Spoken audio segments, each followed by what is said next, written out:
MBC 뉴스투데이입니다. 여름 휴가철 가볼 만한 섬을 소개하는 시간. 오늘은 그 첫 번째로 도보여행 1번지 여수 낭도입니다. 전라남도에 가고 싶은 섬에 가장 먼저 선정된 낭도는 섬 주민들이 요즘 마을을 가꾸며 손님 맞이에 한창입니다. 최소리 기자입니다. 여수 백야도항에서 뱃길로 1시간 반, 종착지에 이르면 평온하고 여유로운 섬이 보입니다. 섬 모양이 이리를 닮았다 해서 이름 붙여진 낭도. 요즘 낭도에선 여름 손님 맞이가 한창입니다. 집주인의 모습과 마을 전체를 담은 벽화가 섬의 얼굴이 돼 제일 먼저 맞아주고, 투박한 물탱크는 아기자기하게 변신해 마을을 작은 미술관으로 만들었습니다. 육지에서 섬이 먼 곳이 아니라 좀 더 가깝게 느낄 수 있도록 섬에 들어와서 마을의 풍습이나 문화나 삶에 자연스럽게 젖어들 수 있는 벽화를 기획하고자 그리고 만들고자. 전라남도에 가고 싶은 섬으로 가장 먼저 선정된 낭도는 도보여행 1번지로 꼽힙니다. 예술의 향기에 취해 걷다 보면 동쪽엔 모래해변이, 서쪽에는 차진 갯벌이 손짓하고 18km의 해안선을 따라 이어진 만과 고제는 밀려오는 파도가 만든 아름다운 물보라가 지친 마음의 상처까지 치유해줍니다. 누구든가 오면은 가고 싶은 섬 낭도 그러면 떠올 수 있는 낭만의 낭도라고 떠올 수 있게끔 우리들이 지금 현재 주민들 지금 혼연일체 좀 열심히 일을 하고 있습니다. 170가구 350명이 살아가는 정겨운 섬마을.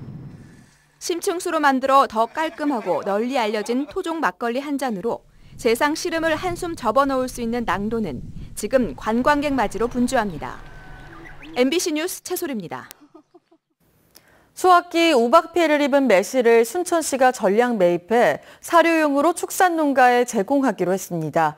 과수농가와 축산업계 모두를 지원하는 일거양득의 효과가 기대됩니다. 박광수 기자가 보도합니다. 지난달 31일 밤 매실 주산지에 집중된 우박 피해는 예상보다 심각했습니다. 피해 면적이 순천 지역만 440여 헥타에 낙과 피해를 입은 물량도 전체 생산량 3,500톤의 40% 수준. 더욱 큰 문제는 그나마 줄기에 달려있는 매실들도 판매가 불가능하다는 겁니다. 우박을 경미하게 맞았던데도 전부 다 그 흠집이 나가지고 상품성이 전혀 없어요. 시장에 나갈 수 있는 상품이 못 돼버려요. 이처럼 낙과는 되지 않았지만 상품성이 떨어지는 순천 지역의 매실이 전량 매입돼 축산 사료용으로 공급됩니다. 가축 전염병 예방에 매실을 활용해보자는 시의회 측의 제안을 피해 농가 지원 방안을 고심하던 시 당국이 적극 수용했습니다. 매실 성분이 가축 전염병 예방에 도움이 된다는 얘기를 접하고 순천시에 정책 지원을 했더니만은 순천시가 바로 받아들여서 대단히 감사하게 생각하고 있습니다. 이번 수매 사업에 투입될 시 예산은 가공 비용과 냉동비를 포함해 10억 원 정도. 순천시는 확보된 매실을 지난달 준공된 자체 설비를 활용해 하반기부터 축산 사료로 만들어낼 예정입니다. 때마침 그 가공 공장이 또 준공이 되고 또 이런 또 큰 관내 피해가 나고 그래서 저희들이 과일을 또 수매를 해서 적절하게 이렇게 가공 처리해서 활용을 잘 할 것 같습니다.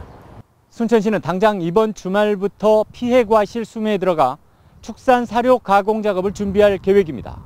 MBC 뉴스 박광수입니다. 여수 여양고등학교가 전라남도 제7호 치매 극복 선도학교로 지정됐습니다.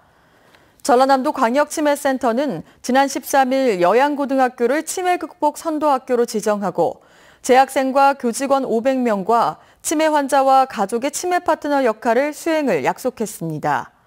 치매 극복 선도학교는 청소년에게 올바른 치매 정보를 알리고 부정적 인식을 바꾸기 위한 사업입니다. 경찰이 쏜 물대포에 맞아 숨진 고 백남기 농민의 사인은 단순히 병사였습니다. 그런데 정권이 바뀌자 사인이 외인사로 변경됐는데요.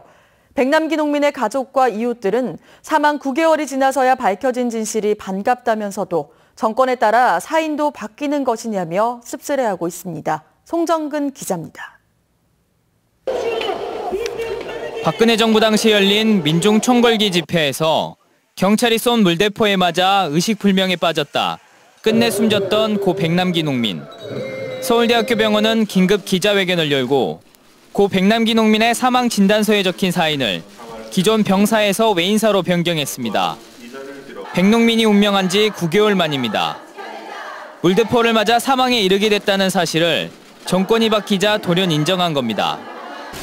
기석의 전당이라고 생각하는 서울대학병원이 지난 1년 가까운 동안 국민 여러분의 심려를 끼치는 것에 대해서 진심으로 송구스럽고 죄송하다는 말씀드립니다. 백농민의 유족들은 늦었지만 이제라도 고쳐져 다행이라며 책임자 수사도 필요하다고 밝혔습니다.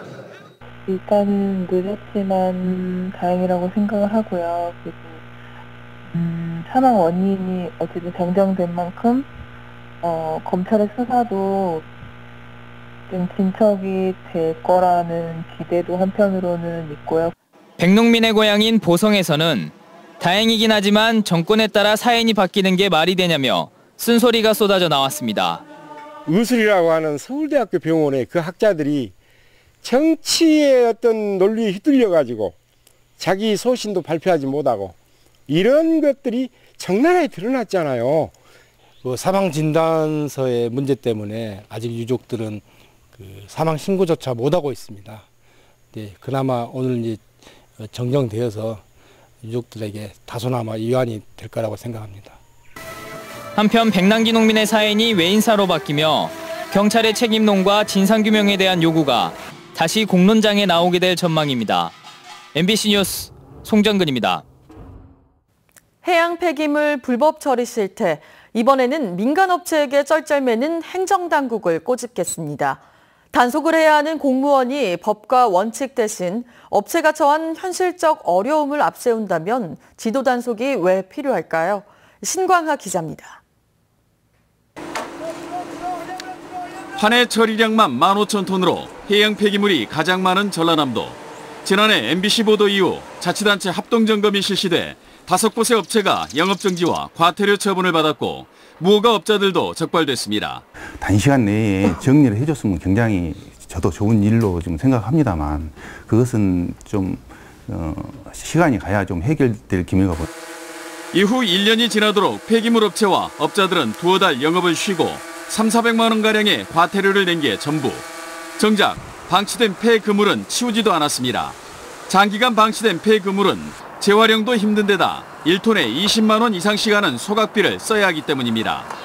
치울 줄 알았는데 손든 것 같습니다. 또 본인은 돈 생긴 대로 조금씩 치운대요. 업체들은 배짱을 부리고 있지만 자치단체의 대응은 천차만별입니다.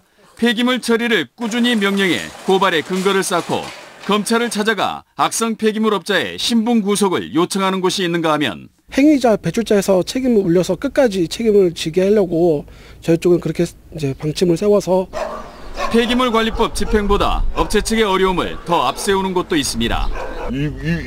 여기 사장님 보면은 짠해 죽겠어. 왜냐면 많이 치웠어요. 여기는 많이 치웠구만. 이런 가운데 폐기물 재활용 업체 지도 점검에 앞서 행정당국이 계획을 사전에 고지하는 것으로 확인돼 폐기물 행정에 의구심만 키우고 있습니다. MBC 뉴스 신광하입니다. 프리미엄 고속버스가 여수와 순천에서도 운행됩니다. 국토교통부는 고속버스의 서비스 수준을 개선한 프리미엄 고속버스 운행 노선을 여수, 서울과 순천, 서울을 포함해 총 14개 노선으로 확대하고 오는 30일부터 운행한다고 밝혔습니다. 여수, 서울 간 프리미엄 고속버스 운행 횟수는 하루 4번, 요금은 4만 원이며 순천, 서울 구간은 하루 5번 운행해 요금은 37,100원입니다. 그동안 주차 공간이 부족해 불편했던 여수의 공영주차장 2곳이 정비를 마치고 유료 운영에 들어갔습니다.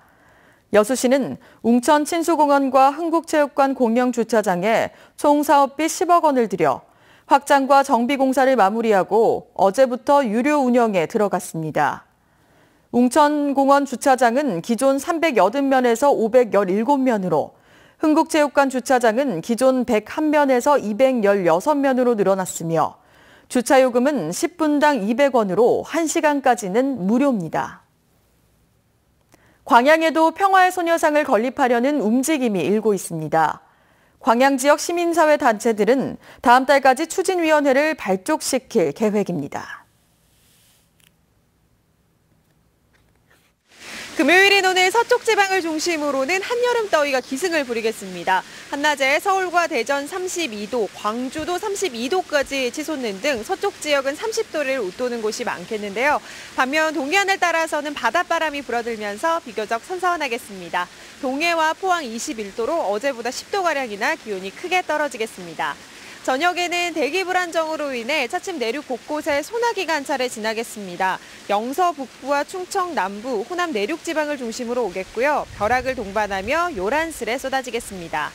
또 내일 오전까지는 동해안에서 너울성 파도를 조심하시길 바랍니다. 이번 주말 동안에도 대체로 맑은 가운데 낮 동안에는 30도 안팎의 불볕더위가 계속되겠습니다. 출근길 자세한 현재 기온 보시면요. 서울 20.9도, 대구 19.3도로 어제보다 조금 높은데요. 한낮에는 서울과 전주 32도까지 오르는 등 서쪽 지방은 기온이 크게 오르겠습니다. 당분간 뚜렷한 비 소식 없이 땡볕 더위가 이어지겠습니다. 날씨였습니다.